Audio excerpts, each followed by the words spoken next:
So in this lesson, you will be learning most of them with stories. It's actually a story of French. How did they get their freedom, if I'm allowed to use that word? How did they get their freedom from, predators like we had British? They had some people, you will get to know them. Now let's start with outlook of this chapter. What are we going to be learning in this chapter?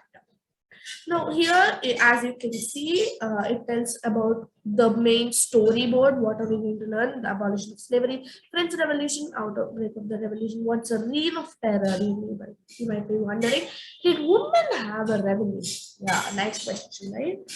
Now, I'll be trying to give you the PDF of this presentation in the description box below. Please do go and check it out. Now, let's start with the characters who will you be seeing in this lesson.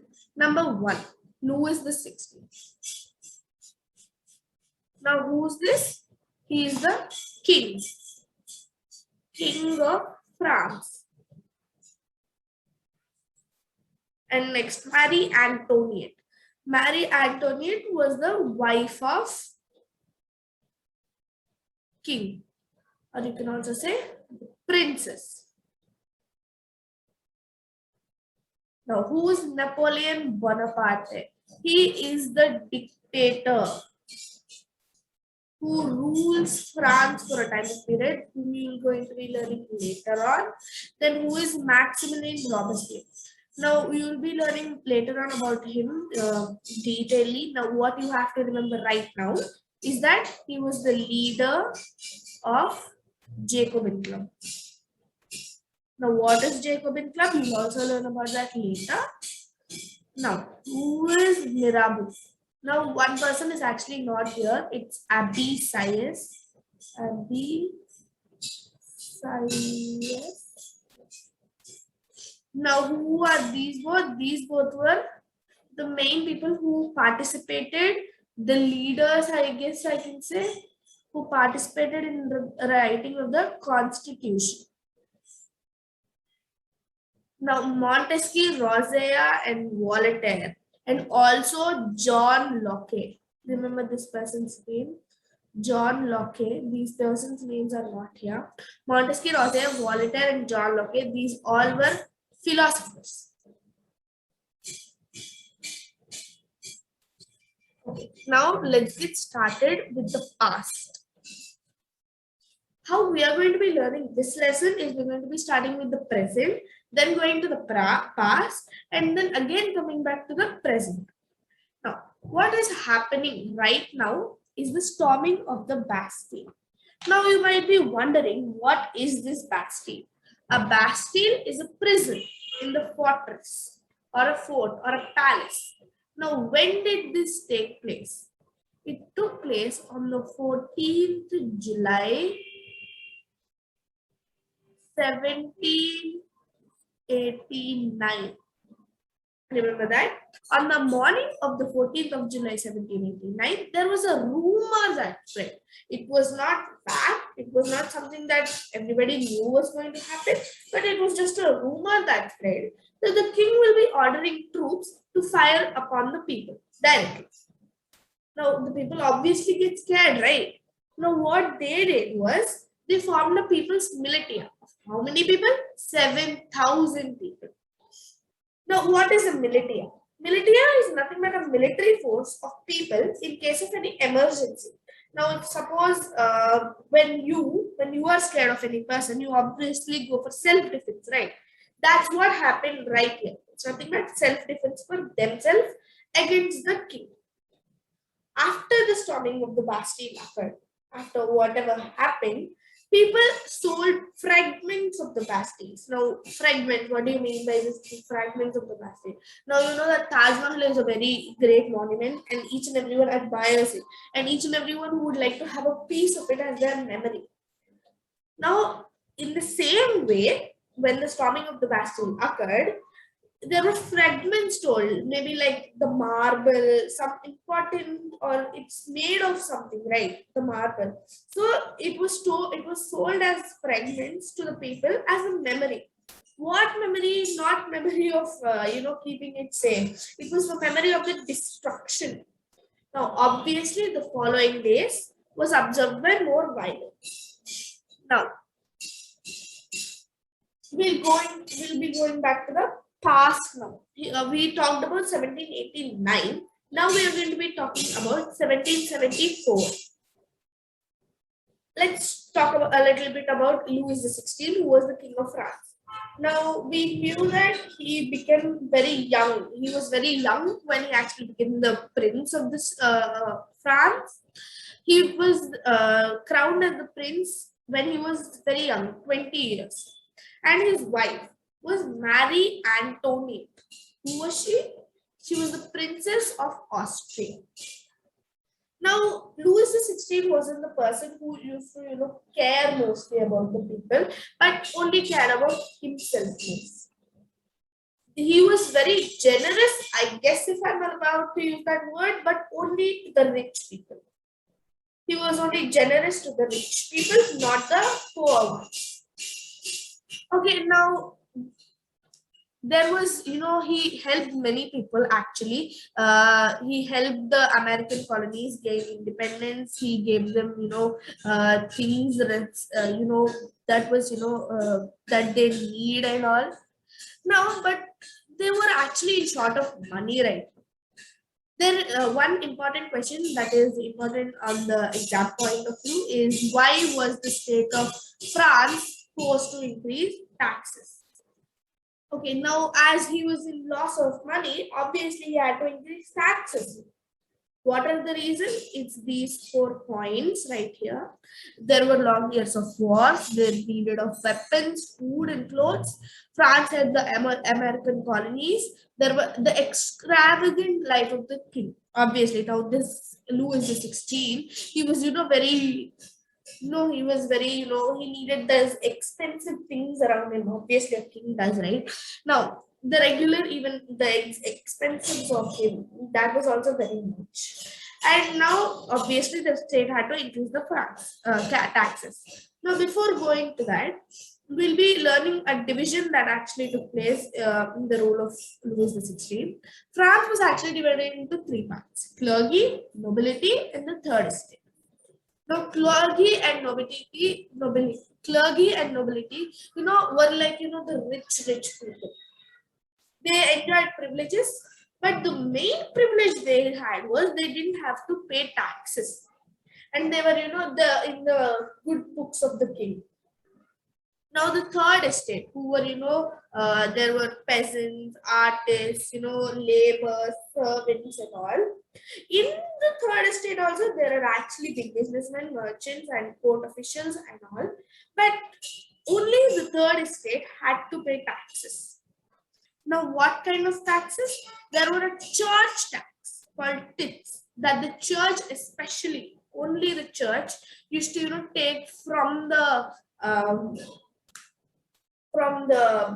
third estate, and also the tax directly to the state that Louis XVI directly collected was the taille. I don't know how to spell it. I guess it is tile. No, maybe taily. Okay, whatever. Now, moving on. As there were lavish expenses, the king decided to overburden whom they decided to overburden the third estate. Now, as of this, discrimination, people started to protest. Whom? The third estate people. They also demanded that, even the clergy and nobility obviously had to pay taxes, and that even they need a fair life. And also the wages, if you remember, the wages are actually very low, pretty low for the third estate people because they're labor and all. Now, what happened later on was that, as more the people, there will be more increase in population, obviously, as each and every one, the reproduction obviously takes place. And each and every one, like, obviously, people double with the increase of time, right? So, as there was sudden increase in population in these times, 1715 to 1728, these are very important years. There was a sudden increase in population. And then, obviously, if there was more increase in population, there will be more need of food. Therefore, there was a rapid increase or demand for food. But food grows for a particular amount of time. It needs certain time to grow food, right? So you can just plant seeds in a pot and ask it to grow in a particular time. That now I have planted seeds in a flower pot. Suppose I planted rice seeds. Now grow. If I tell it to grow in 2 days, will it grow in 2 days? No, right? Now, as the production of food grains couldn't keep up with the growing population, there was sudden demand for bread. Why bread? Because bread was very easy to make. Now, which affected the lives of labor, obviously, right? Now, as they weren't mostly, what did labor do? They did farming mostly. So it affected the lives of labor, that even though the food production it all took place, most of them preferred bread. Why? Because it took time for the food to grow. Now, sometimes there obviously each and every country or state observes drought or a hail, something or the other, right? Now, it affected the harvest even more. Now, this led to a main part called the subsistence crisis. This very important thing, subsistence crisis, which occurred very often back then. Now, moving on. In the 18th century, there was an emerge of a new social group. Now, we learned it was divided into three groups, right? The clergy, the nobility, and the third estate. In the 18th century, people observed an emerge of new social group. It was termed the middle class. Now, they were not rich or not poor. Now, this class was termed as middle class. And what did they do to earn money? They did trading and manufacturing, which was like pretty new to France back then. And this middle class also included lawyers and administrative officials. Now, these people, the middle class, they believed that no group should be privileged by birth. What do you mean by that? That the clergy and the nobility, they got some privileges that they didn't need to pay for the taxes, right? Now, these people believe that that should not happen. Each and every one should have equality. That's what we believe, right? Now, they also believe that a person's class, like if you are poor, or if you are poor or rich, that should not depend on his knowledge. If a person is merit, and that if a person is actually very good at studying, that should actually not depend on his class. You should encourage him a little bit more, but never discourage.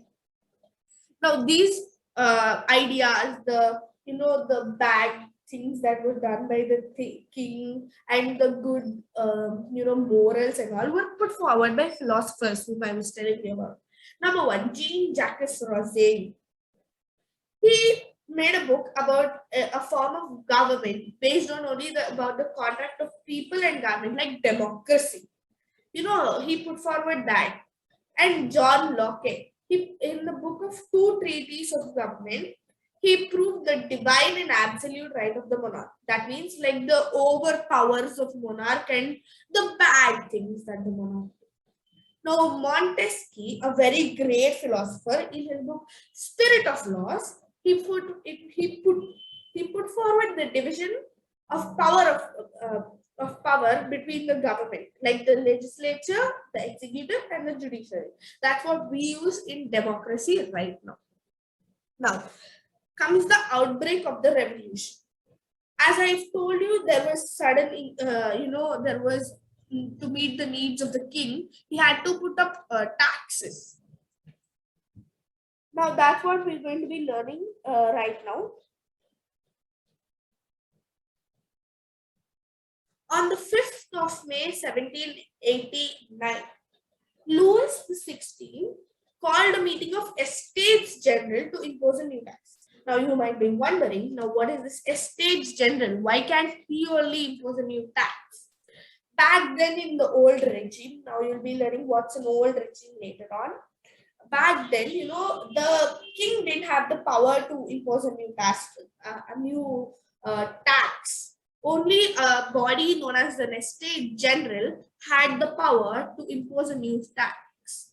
Now, what is an Estate General? It was a political body to which the third estate sent representatives to impose new taxes, not only the third estate, but also the clergy and nobility. Now, when they met up, people from the clergy, people from the nobility, and obviously people from the third estate, they all joined and they had representatives for each other. Now, what did the third estate demand was that they needed one person, one vote. Why? Actually, the clergy and nobility were actually very less of a population, and the third estate was very big of a population. Now, clergy and nobility, there were supposedly like 300 and 300, whereas the third estate consisted of mostly 900 people. Now, as there were very many number of people, they demanded for one person, one vote, and same for the other one. Now, Louis XVI, who was the king of the France, disagreed to this. Now, what happened? The third estate people obviously got angry and they boycotted. What do you mean when boycotted? Left the meeting. They refused to cooperate with the others. What happened was on 20th June 1789, the members of the third estate, now the slaves and all, they all assembled in a tennis court, an indoor tennis court, and declared themselves as the National Assembly. This is where the National Assembly forms, and an important part is the tennis court oath. An important part is the tennis court oath. Now, what they swore was to not disperse until they draft their constitution. Now, this is where Mirabeau and Cbse come forward. These four were the people who led this National Assembly. Now, while this was happening over there were bad harvests in the countryside. You know what a countryside is, right? Now, at this time, now you come back to the present. At this time only, the storming of the Bastille occurred. Now we're going to be continuing to the future. Okay, now there were rumors, as I told you, that the king will also order to destroy the crops, and people were scared and they started attacking them. They started to defend themselves. At last, now on 4th August 1789, the assembly, now Louis XVI, he's like, "I Baba, now I can't do this anymore. I'll abolish the privileges of clergy and nobility." And the tithes were also abolished. Now, what is tithe? I told you it's a church tax, right? So clergy and nobility, now all their privileges were now taken off, they were abolished. Now, see here, it's actually a storyboard kind of thing that I put up over here. See, the powers of the clergy and nobility were abolished, and the king decided to, accept, I guess, the National Assembly. Now, the National Assembly completed the draft of their constitution on 1791. Their main objective was that to limit the powers of the monarchy and the division of power between judiciary, executive, and legislature. This is known as constitutional monarchy.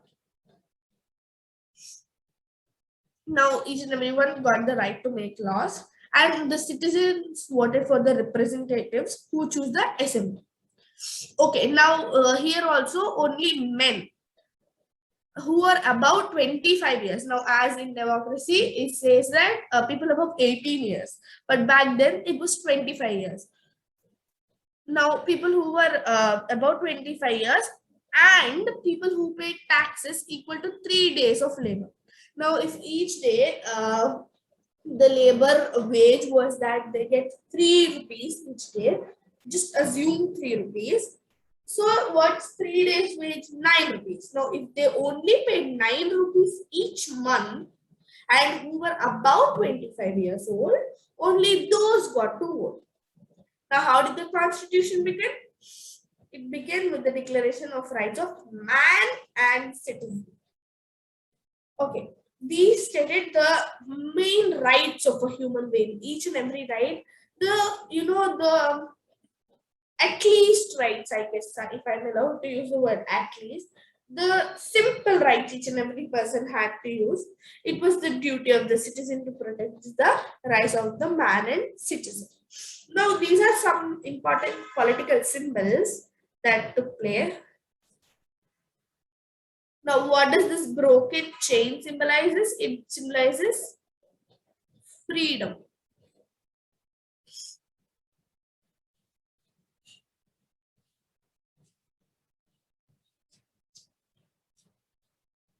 And this, a bundle of rods or faces, it symbolizes unity.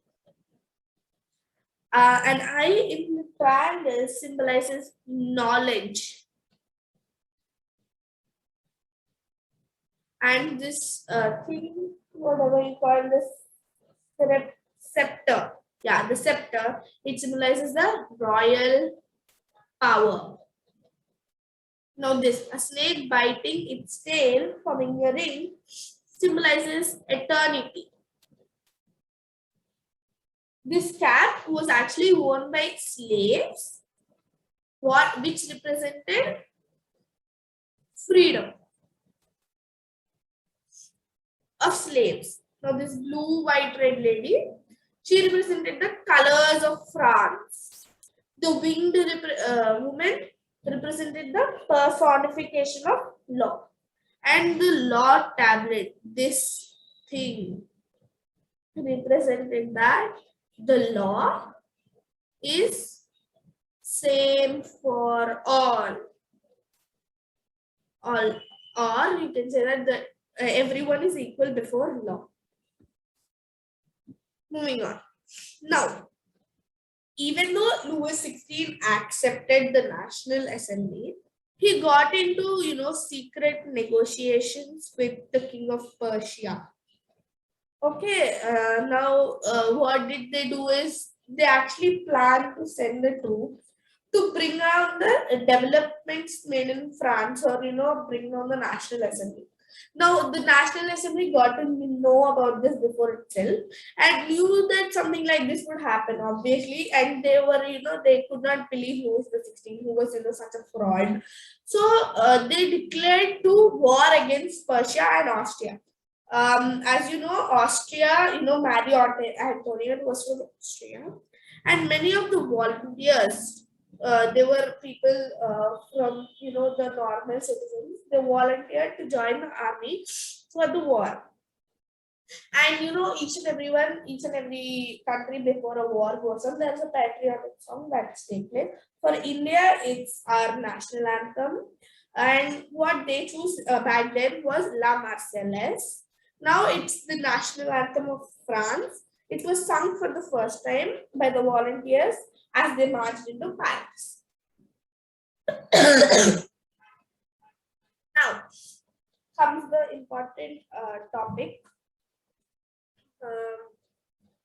that, okay, now as the men were away fighting, obviously, for the country, the women had to make a livelihood. The women had to do all the work and, do some shops and take care of the children. Now,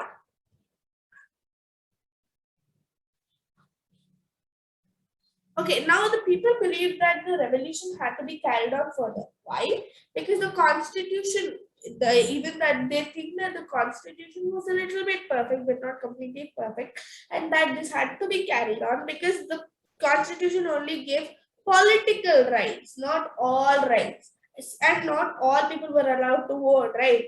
There was a rule that people who had to pay 3 days of wages. Right? Now that's not possible for each and every one. Now, what was the solution? There was formation of political clubs. Now, this is where you will see Jacobin club coming in. There was a rallying point where the poor, it's they think of it as, a place where they can say, their sadness and all the, things about themselves. So they can, they discussed about government policies and plans. And the most of the successful one was the Jacobin Club, which was led by Maximilian Robespierre. Now, most of the people who here were, the less popular section. The most of the one here were the less popular sections. Now, women were also given a part in this. They finally accepted. Now, what was the signification that these were, the Jacobin Club? They wore long striped pants and a red cap. As I told you, it symbolizes, it was a thing that was worn by the Jacobin Club. Now, later the Jacobins planned to attack the Parisians, and they always got angry with short supplies and higher amount of food. Then it was on the summer of 1792. Later, the assembly voted to imprison the royal family. Who was it? Louis XVI, Marie Antoinette. Now they declared now later on they declared France as republic. What is republic? You learn about that later. And there was a new rule formed that every men about 21 years got to vote. And there was a new assembly formed known as the convention. Later on, Louis XVI was sentenced to death, or you can say he was killed on 21st January 1794. Soon after his death, even Marie Antoinette, who was the wife of Louis XVI, was also sentenced to death. Now, you might be asking, what is the Reign of Terror? Reign of Terror is nothing but the time between 1793 to 1794. This 1 year gap is known as the Reign of Terror. Why? We'll be learning, because mostly it was, about Robespierre, Maximilian Robespierre, the king of Jacobin Club. Okay, now this person, even though he was very good, he was actually pretty strict. He was very strict, I can say. He was severe with the control, he was very strict with if a person, denies law or anything, they were arrested or guillotinated. Guillotinated means he was killed actually. This is known as a guillotine, which was, which Maximilian Robespierre actually wanted it made by a person. So now there were many changes made. There were like wheat and bread were ration. You know what a ration is, right? Now peasants had to transport their grain. This was the main thing that people hated to do. The peasant had to transport their grains to a cities and sell it at the price fixed by the government. Who was the government? Maximilian Robespierre or Jacobin Club. Now, the use of expensive white flour was banned. All the citizens had to eat the equality bread, no high bread, no low bread. Now, and also in France, they used to call them each other traditionally like Madame or Sir, but they were called, but in the rule of Maximilian Robespierre or Jacobin Club, they were supposed to call them citizen. Now, churches were shut down. Maximilian Robespierre hated religion. The churches were shut down and they were converted into offices. Now, Maximilian's Robespierre's, the law was so relentless, so immature, if I'm allowed to use that word, that people were annoyed, and people from his own club were also so, irritated with it. So they decided to execute him on 1794 using his own thing called a guillotine. Now, later on, the Jacobin Club, the wealthier middle class, they took advantage, and a new constitution was formed, which was called the Directory, where two legislatives take place. There were two legislatives who intend what the Directory, and the Directory consisted of 5-member executive. Now, this was a safeguard as it was not one-man power. People thought it was a safeguard, I can say. It was not one-man power, but there were many people. But the people from the Directory often had fights, and they, always, used to scold each other. This was, very unstable and led to the rise of the military director, Napoleon Bonaparte. Now comes this very great personality. Now, before going to Napoleon Bonaparte, let's talk about, did women have a revolution? Now women, even though they didn't go to war and do all that, they were pretty active in the participation of everything. When men were away from homes in war, they were person who had to take care of the family, they had to take care of their household, they had to do each and everything. Now most of them worked as the seamstress. Now what's a seamstress? They were sewing people. Sew, people sew your clothes, right? That's what they did. They sold flowers, fruits, vegetables, and also worked as servants for the royal family or the rich people. Now they also had to take care of their family at that matter of thing. They had to fetch water. Now, as I told you, there was an increase in bread. Demand for bread, right? So even they also had to queue up for that bread, and also had to look after their kids if they had them. Now, most of the women, they didn't have access to education, and only daughters from wealthier classes had access to education. And even those daughters of wealthier class also didn't have total access to education. They were allowed to study for a certain amount of time. Maybe if I can say ninth or 10th class, maybe I will just give you an example. Ninth or 10th class, they were allowed to study. Then again, they were married. Now, to discuss and voice their opinions, now women were like, no, we have to voice our opinion. They started their own clubs. Now, the most of the famous ones were the Society of Revolution and Republican Women. Now, one of the demands was, until now we've seen that only men were allowed to vote, 25, about 21, about that's it. No women were allowed to vote. Now, the main demand was, for them was the right to vote. And the most important person was Olympic the Gorgeous. He was the most important person. Now, next, slavery abolition. Now, we've learned many bad things about Maximilian Robespierre. Let's see about one good thing, maybe about Maximilian Robespierre. Was the abolition of slavery. When did it take place? 1848. Now, each and every one, mostly in that time, tobacco was something very common, tea, coffee, indigo. Last year in 8th, I guess we learned about sugar. Sugar is very important for life even right now. No, it was something very important, that was very common, these things: tobacco, sugar, tea, coffee, and indigo. Now, there was something known as a triangular slave trade that happened between Europe, Africa, and America. They exchanged three things: raw materials, slaves, the textiles. Now, Africa, Africa mostly consisted of black people whom they call as black people. But we right now, we are not supposed to do that. Black people considered them as that, and they considered them as slaves.